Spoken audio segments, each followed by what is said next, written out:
everyone. Welcome to Jamaica 411. Thank you so much for joining me today. I am your host, Michelle Stern. Welcome back to my subscribers. Always lovely to have you. And if you're a new subscriber, thank you so much for subscribing. And you're welcome to leave your comments in the comments section. What I'd like everyone to do now, if you may, is please give the video a thumbs up from now on. Please give the video a thumbs up and remember to share and leave your comments in the comments section. And for that, I'd like to thank everyone very much. Well, now that we've had the preliminaries out of the way, it's now time to get down to business. And the first order of business today is to thank my subscriber, Patila Storyline. You were the first to comment on the video. These seats vote with winning party. Congratulations and thank you so much. The first to comment.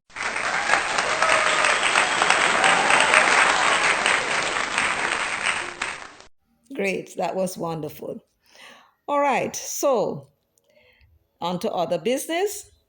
We are here to speak about the appointment of Dennis Chung and all the excitement that Mark Golding and Peter Bunting and Leighton want to surround it with. Now they claim or they say they want to go and lead a protest at in front of the Ministry of Finance on Monday. Don't know if you're going. I won't, but I'll be watching. And they're saying all sorts of things. And I don't think there are many persons buying it. I know the comrades will probably go out because, they think it will give them an advantage. I assure you, it will not. It will not. And I sincerely hope that Dennis Chung hold his position. Because, friends, I have a little thought. I just spoke to Natalie, but I didn't want to give it away. No, because I need to make it gel and kind of connect up with other things in this video. But they're making all kinds of assertion.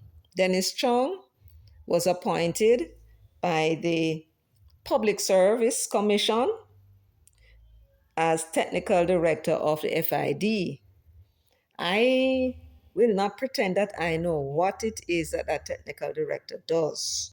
But I will nonetheless go to the FID website and let them tell us what the role of the chief technical director is in the FID.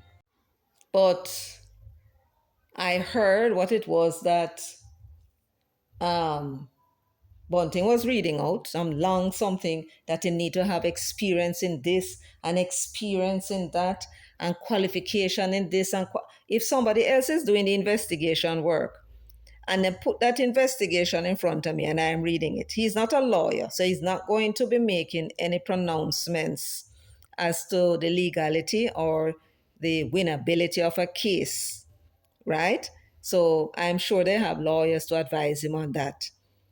And in terms of the other investigations, I mean, what is wrong with reading an investigation and looking for evidence?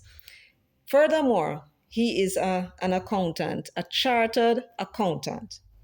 And I hear Mark Golding saying that he's just an accountant. That man is so careless with his language. The man is a chartered accountant. He's not just an accountant, right? And I would like somebody to tell that Dunspear that when J. Edgar Hoover was on the lookout for the right kind of persons to recruit for his FBI, it says J. Edgar Hoover favored hiring lawyers and accountants for the FBI because he believed they possess a strong foundation for law enforcement and investigation. His recruitment of these professionals, while not representative of the diverse range of skills needed in modern law enforcement, reflected his desire for a bureau with a high level of expertise and professionalism.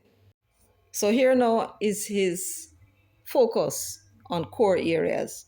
Hoover's emphasis on lawyers and accountants aligned with the FBI's early focus on combating organized crime, bank robbery, and other serious crimes that required strong legal and financial investigations.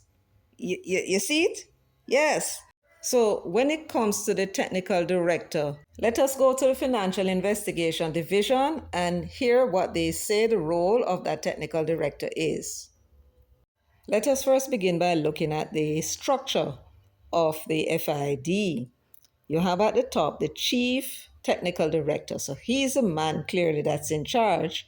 And then you have the executive office. I imagine they would be the ones who would be assisting him in his job.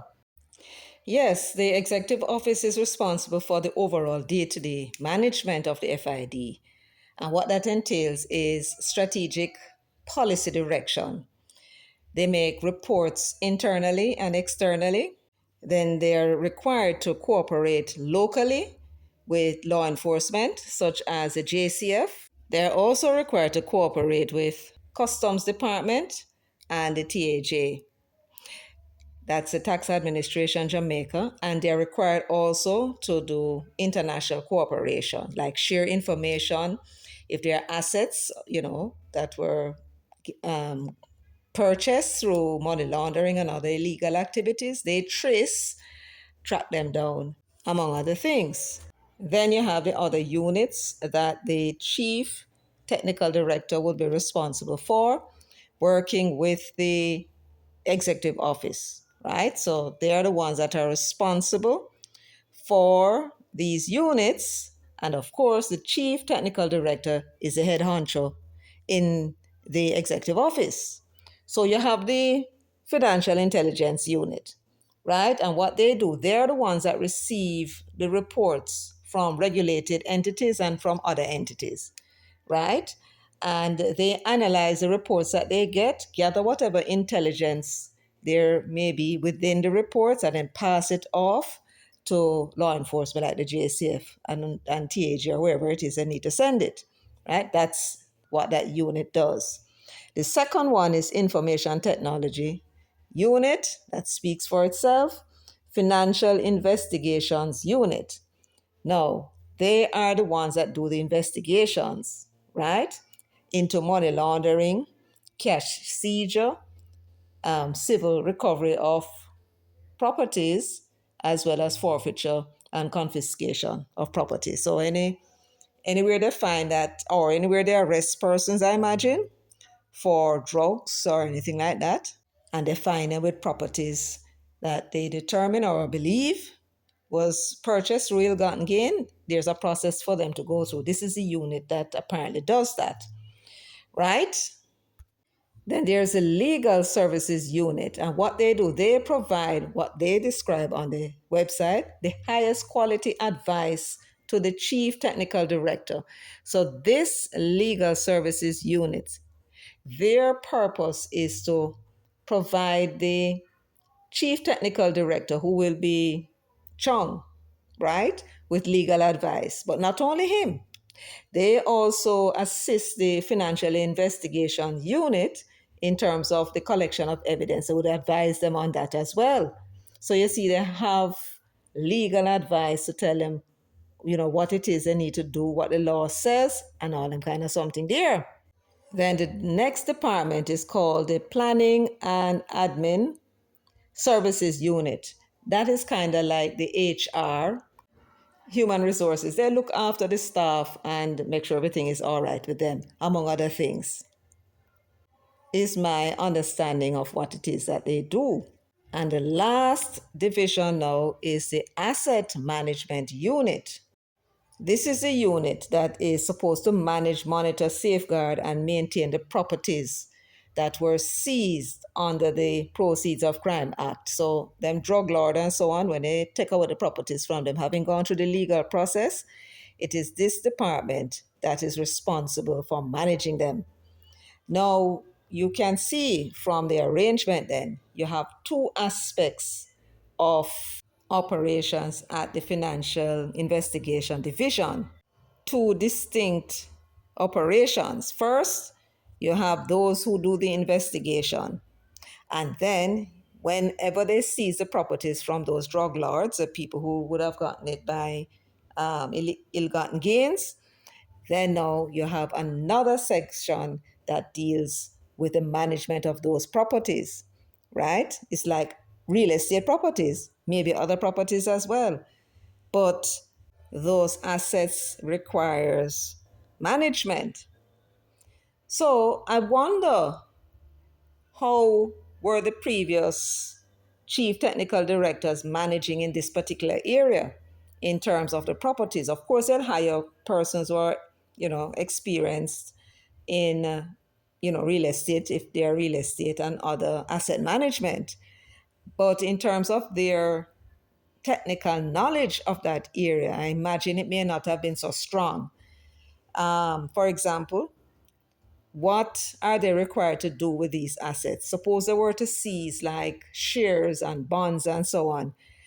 And apart from real estate, motor cars and other types of assets. I don't know if they seize companies. I don't know if they go that far. But what do they do? Is it that the properties just sit there, or do they rent them out? What it is that they do and what potential there might be, I don't know. We just don't know what the government has in mind. And it's for them to come and tell us if they have some special reason why they change the technical requirement for the person who will lead this department. Don't know, but it's just something that crossed my mind. So there you have it. Now, talk to me, my people. You have an executive office, and that executive office is headed by the chief technical director. And the executive office is responsible for the overall day to day management of the FID. Each one of these units that you're seeing here is headed by a director. So there is a director that's responsible for the financial intelligence unit, one for the information technology unit, financial investigation unit, legal services unit. There would be a director for the planning and admin services unit, as well as the asset management unit. These directors, they said five here, but I count six. They would be the ones who would be in that executive office. So when they have a meeting, you will have these six directors with the chief technical director, who is the one that is the boss. Follow me? Now, I would like to ask that pair of dons, Bunting and Golding, uno no fisa, uno could have been a chief technical director for this unit too, with the support you're going to have from your directors, who would then be in charge of the various units. And then you have the legal department to advise you on what the law is about this, that, or the other. And let us look at the other persons who were there before. Yes, they were all experienced in law enforcement, but what were they doing? They were not in the field doing investigation. They had their directors from each of the units reporting to them what's going on, and they had the legal team that is there to advise them. So it's the same position that Dennis Chung will be in. I don't know that he would be all that out at sea, because I mean, when you're talking here, Bunting talking about intelligence and intelligence, Gary, what the backside is intelligence? Isn't it just information? Isn't that information that you're gathering from the field? And who is it that is going to make the decision about what is to be done? The technical director, on the advice of the attorneys at law. Isn't that so? So I don't know that the department is necessarily prejudiced by having somebody who is not a policeman. And for certain, the department would benefit from somebody who is a businessman in terms of the assets. Now, I would not imagine that the Minister of Finance or the Ministry of Finance would have changed the qualification requirement of the technical director without first seeking advice from persons who were qualified to give that advice. Sister Fable needed to tell us exactly what happened. We know that they had tried and couldn't find anybody to meet the requirement. So they went and they set a minimum. Now, the Englishman and that uppity Negro, Bunting. They have taken notes of what has happened and they have drawn certain conclusions. I imagine, like the conclusion that that uppity Negro took in the Senate when he was speaking about the Prattville primary and infant school, right? He saw where no work was being done. He got a he got a report that was dated April 28, 2025, some 9 days before, and saw where in the report it said that the building or the repairs to be done to the school were 95% complete, but only 60 to 65% of the payment was what the contractor received. And he thought that he understood what happened and ran away with the conclusion that because the work was 95% complete and the man only got 65% of the monies that was paid over to him, then the reason why the work had stopped was because the ministry did not pay him. So he stopped the work. And so he jumped to his feet and bawled that out. Only to find out minutes after when the minister got up and said that the contractor told her that the ministry not owe him the money. Since the 28th of April 2025, when that report was printed, he had gotten his money, right? At least the ones that he had put in claim for. And that the reason why there was a stoppage of the work was that he was waiting for material coming from abroad, right? So Bunting, that Englishman's uppity Negro, he has a penchant for drawing conclusions that are incorrect in fact. And I suspect he may be doing the same thing again. He saw where it took some time for the government to hire the person to replace Selvin Hay, who was the former chief technical director of the FID. He himself had raised the alarm about it. In September of last year, you will recall that the Integrity Commission had sent to the Parliament to table an investigation report into the statutory declarations of Andrew Holness. And in that report, the Integrity Commission informed the Parliament that they were going to refer the investigation to the FID and for them to look into transactions involving Holness's three companies and monies that were moving between the companies, right? And that was when I think we heard for the first time Bunting speaking about the fact that there was no chief technical director. Now, we heard that they had advertised in November for the chief technical director and found no suitable candidate. And they had gone and changed the required qualifications and set a minimum qualification, and persons now were able to apply. Now, because the investigation into the Prime Minister's statutory declaration was referred to the FID, and Bunting, seeing that the qualification was lowered, and then a man now who was hired to be the chief technical director of the FID turned out to be somebody who had an opinion, an adverse opinion, basically disagreeing with some of the commentary that was out there about this report, like the 28 bank accounts for argument's sake. So, of course, he ran off with the conclusion that, they lowered the qualification in order to get their man into the position so he can do what? Throw out the investigation and therefore exonerate Holness. That is for them argument. So a big hullabaloo is created and I'm going to protest tomorrow and all them kinds of things. But here is the problem. Just like the Prattville school, Bunting's understanding is very faulty. And he's not making any sense. Why would, if Holness wanted to put somebody in that position, to throw out his statutory declaration investigation?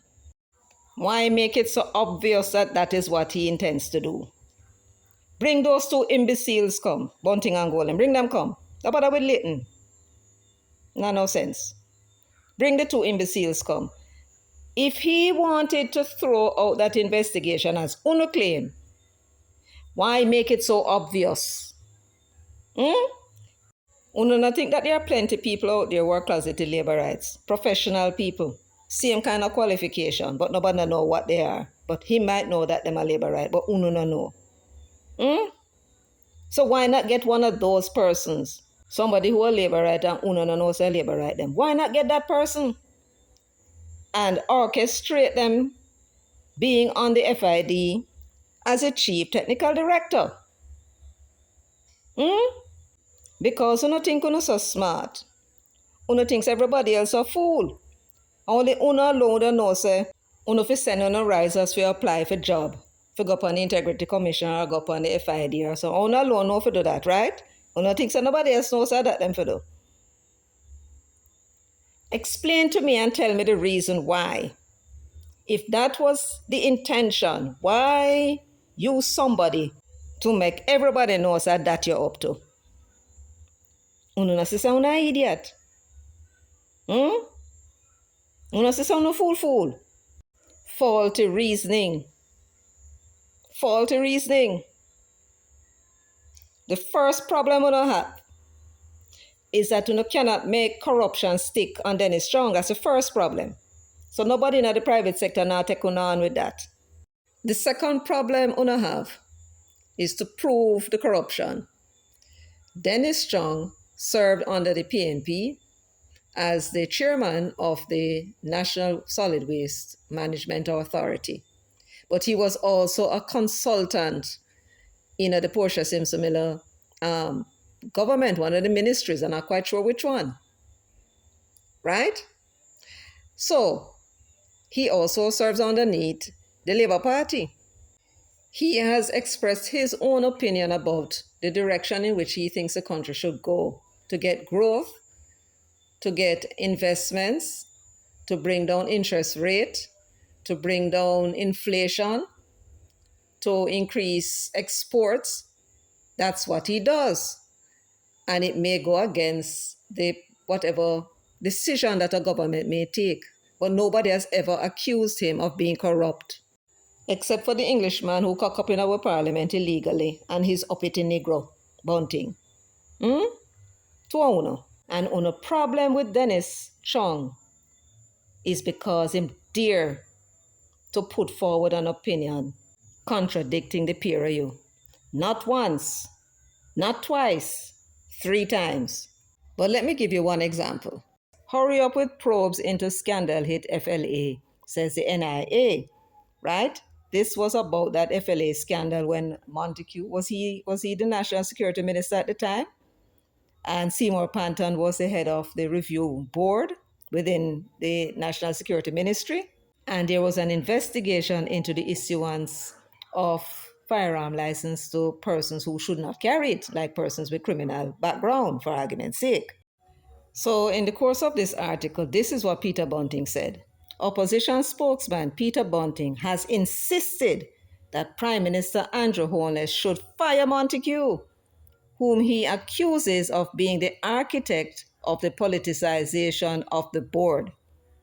I suppose that's a review board. But PSOJ Chief Executive Officer Dennis Chung said demanding Montague's resignation would require proof that the minister was aware of the actions of the FLA board. And they quoted him. Just think about what Bunting must have thought of this uppity nobody ranked themselves with him. Listen to what he said. We have to make up our minds. At one point, we said ministers must deal with policy, must take their hands out of the operations, but then when something goes wrong with operations, which they didn't know as much as we know because they are dealing with policy, we ask them to resign. That doesn't make any sense, said Chung. You heard that? Listen to me. What Dennis Chung did just there was box Bunting cross him face. Tell him, man, shut up your mouth. You're not making any sense. First, you're talking about the man must take him hand out of the operations and deal only with policies. And now when the man deal with policy, you're saying should be fired. When him not have nothing to do with the operation. Man, you know, make no sense. That's what he's saying. You think Peter Bunting would have been pleased about that? And that must have been a slap in Bunting's face. So now, here is Dennis Chung going to be put into a position. And them start to find a reason why them don't want him in that position. You remember the time when Bruce and Vassiani did have it out? Vassiani did make some feisty comment about him. And when the Service Commission appointed him Solicitor General, Bruce and him don't want him. And the Services Commission said, but it's our duty. And the Constitution give us the power to appoint him. And him, we think are the best man for the job. Bruce said, we don't want him. So what did Bruce do? Bruce had them removed on a claim of misbehavior in order to remove Vassiani. Right?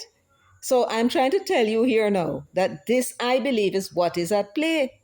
Not a damn thing to do with him critiquing the report. And them could not possibly think that Holness could be so dumb that him want to have his statutory declaration investigation thrown out of the FID and then go make a man who had some opinions about it. Him them are going to take and put there to make it obvious that is that him doing. As Dennis Chung would say, that doesn't make any sense. Make sure to send this Gogi Bunting for me, please, before that protest tomorrow. And anybody preparing up themselves to go, tell them they must take a listen to this. Right? Send it to that uppity Negro and send it to that slave owner Grand Picnic. Let me tell you what makes sense. It makes sense that the person who is going to take over as the chief technical director at the FID does quite the opposite of what you're suggesting. And very possibly, you all looked at that possibility and realized the danger. What is that possibility? That as soon as Dennis Chung go around, if you know, frighten him for resign before that, but as soon as he go around and meet his staff and him sit down in the chair and comfortable, he's going to be going through the stack of files that are there for his signature and direction. And when him look up for Andrew Holness one, him go search through the stack until him find Andrew Holness one. You know what is going to happen?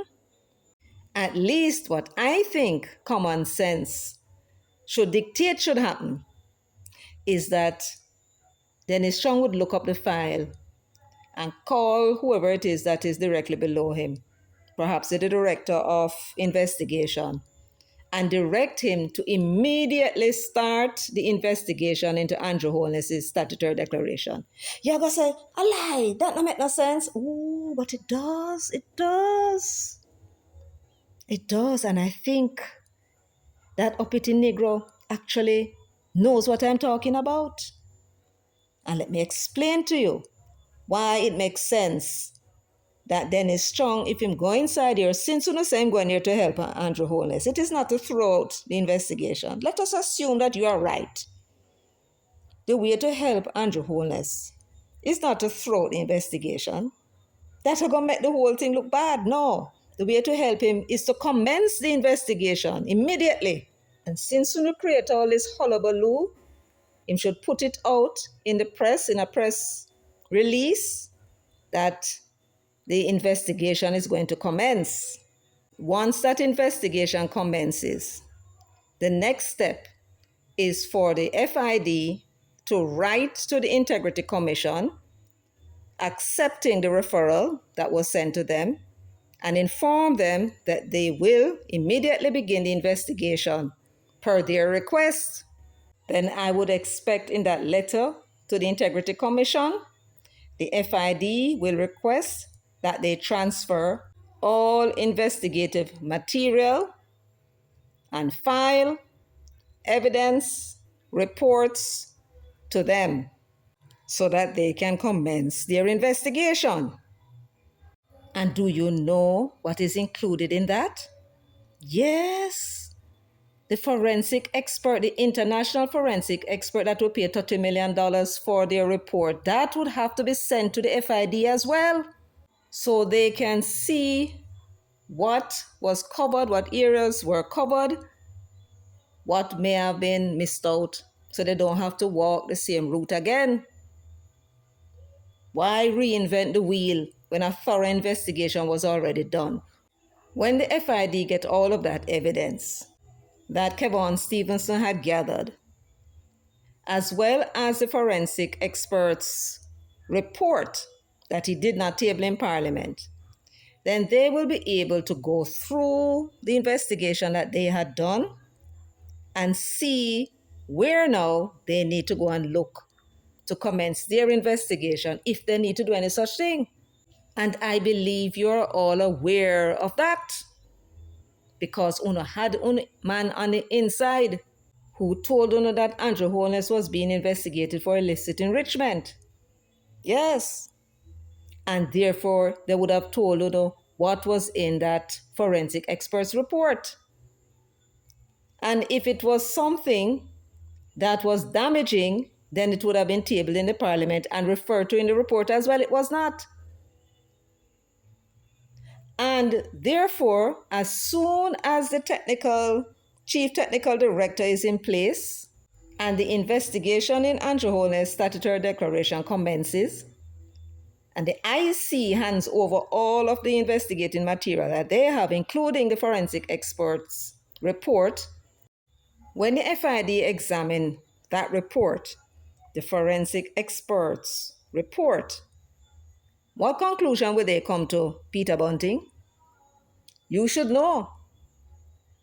What conclusion will they come to?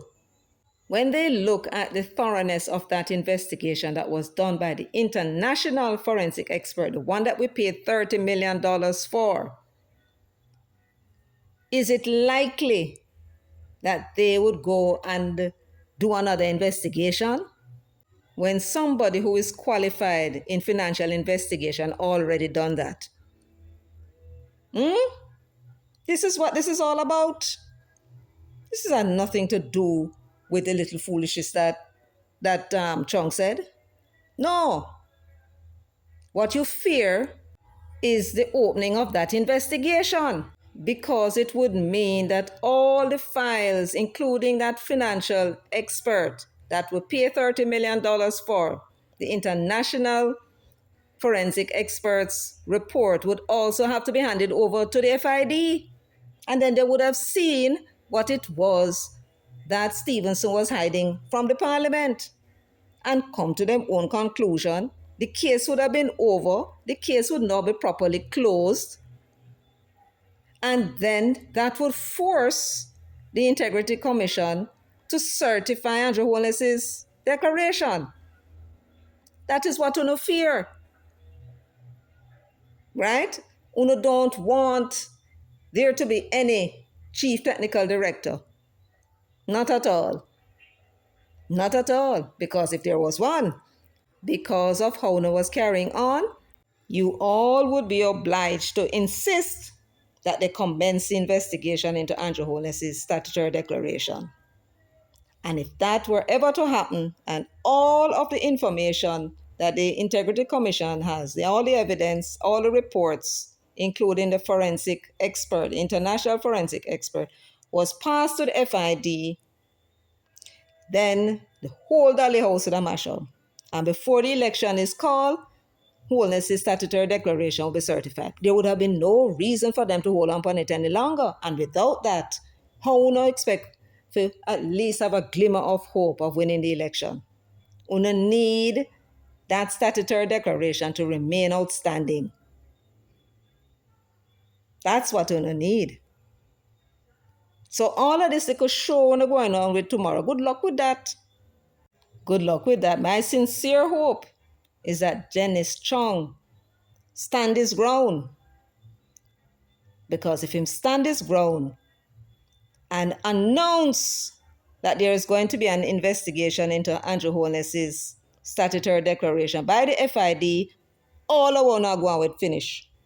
And not only that, once again, Dennis Chung would have succeeded in making you look like a fool. Yes. Folks, that's all I have to say today. Thank you so much for joining me, sharing, liking, subscribing, and leaving your comments in the comment section. Until next time, take very good care of yourselves and walk good.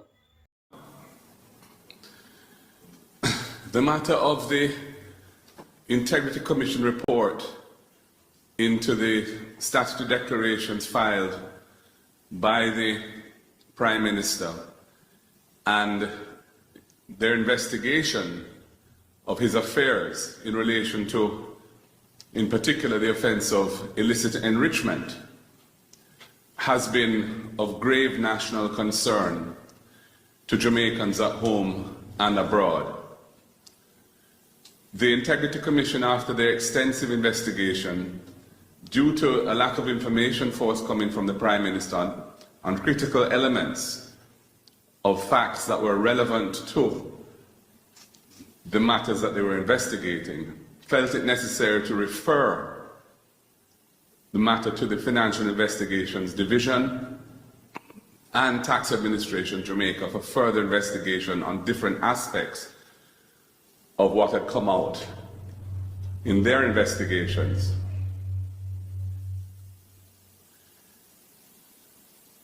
It is therefore of critical importance that the Financial Investigations Division, which has been without a Chief Technical Director for some time since the resignation and departure of Selvin Hay, that it be led by somebody who is competent in the kind of issues that the FID is set up to deal with as an investigative agency, and also be not tainted in any manner with any kind of political cloud over it.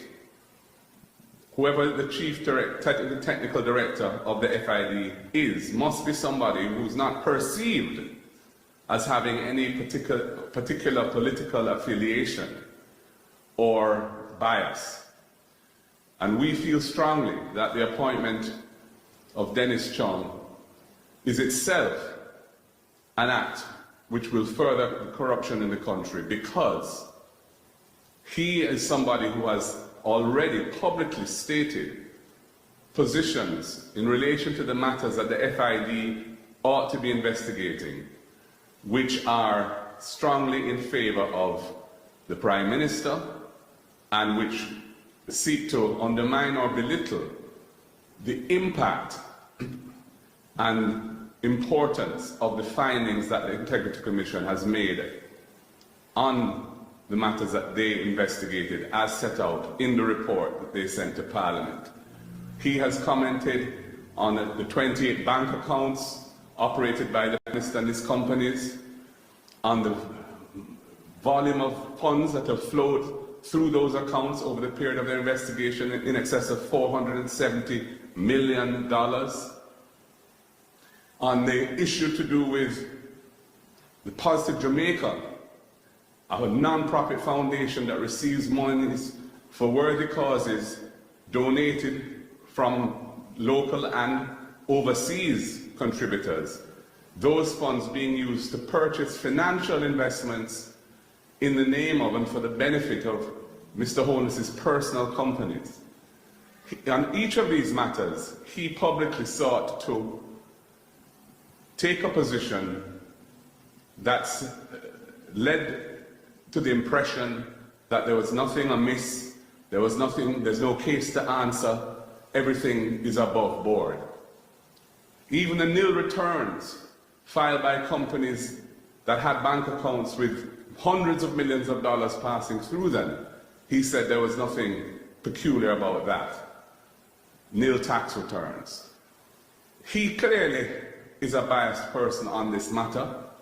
He clearly would have a conflict leading the FID to investigate this matter. And that is why we are saying he should resign that position if he's accepted it, or the appointment should be rescinded and revoked forthwith. It is too vital to Jamaica's democracy and the rule of law in our country that what will be the most important and significant investigation by the FID in its history should not be led by somebody who has taken a position on key issues that are the substance of that investigation, positions which are in favor of the Prime Minister, as opposed to positions which the FID ought to be investigating in a non-biased, non-partisan way, based on what the findings of the Integrity Commission were already on those matters. And that is why we thought it necessary to call this press conference today to state for the record that we are totally opposed to this appointment, that we feel that this appointment is itself a corrupt act because it's furthering what we believe is going to be an attempted cover-up of this matter, and that we are calling upon Jamaica to ensure that this does not go any further. And I invite you to look at previous chief technical directors, persons like Selvin Hay, Justin Felice, Calvin Small, all very senior detectives with distinguished careers in criminal investigations and intelligence gathering, and specifically anti-corruption and financial crimes. Or alternatively, look at Robin Sykes, former senior counsel at BOJ, point person in interacting with the Caribbean Financial Action Task Force, and someone with specialized expertise in anti-money laundering and counter-terrorist financing, and as well as financial regulation. Ladies and gentlemen, by comparison, Dennis Chung is a weak and unsuitable candidate for this post. And when you look at the January 2025 ad for this post, you will be surprised to see that it looks like a generic management or administrative post, rather than for someone who is a chief technical director in a financial investigative unit.